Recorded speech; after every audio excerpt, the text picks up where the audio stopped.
Voilà, et avec Castro disparaît donc une grande figure du XXe siècle, mais aussi un tyran intraitable. On entend pourtant peu ces voix-là depuis 24 heures. Le temps de la complaisance envers Castro et son régime semble relancé, en France, surtout à gauche.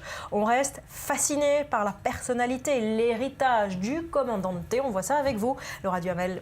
Oui, entre le révolutionnaire romantique qui a lutté contre l'impérialisme américain et le dictateur sanguinaire qui a opprimé son propre camp, son propre peuple, eh bien certains ont choisi leur camp. C'est le cas en tout cas de Jean-Luc Mélenchon qui s'est fendu d'un tweet très poétique. Fidèle, fidèle, mais qu'est-ce qui s'est passé avec Fidèle?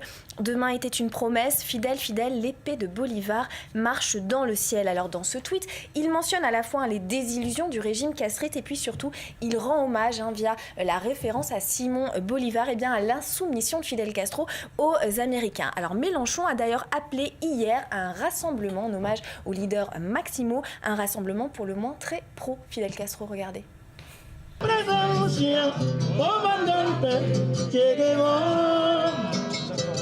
En Amérique latine, que l'on soit de droite ou de gauche, tout le monde admire Fidel et Cuba indépendant.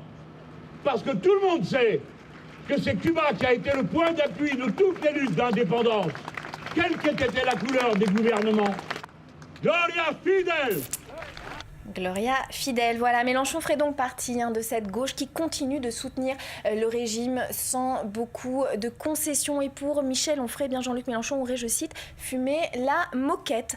Alors, de fait, même dans son propre camp, Mélenchon fait figure d'exception. La gauche d'aujourd'hui n'est plus la gauche d'hier. Hier, dans les années 60 notamment, c'est-à-dire juste après le renversement du dictateur Batista par Fidel Castro et ses guérilleros, la gauche française ne tarissait pas d'éloges. Les frères Castro et leur acolyte le Che, fascinés alors que le monde découvrait les horreurs du stalinisme, la révolution cubaine était un nouveau souffle pour la gauche, un nouvel espoir vite déçu, cela dit rapidement, et notamment après l'arrestation du poète cubain Padilla en 71, le monde découvre le totalitarisme qui règne sur l'île, les arrestations arbitraires, la torture, la fuite de milliers de Cubains sur des radeaux de fortune. Bref, après le mythe, c'est le désenchantement. Alors justement, aujourd'hui, face à l'examen de l'histoire, quelle est la position, si on peut la résumer, de la gauche après la mort de Castro? Alors aujourd'hui, si la gauche continue de souligner de façon très classique, somme toute, les principales réussites du régime castriste, à savoir la santé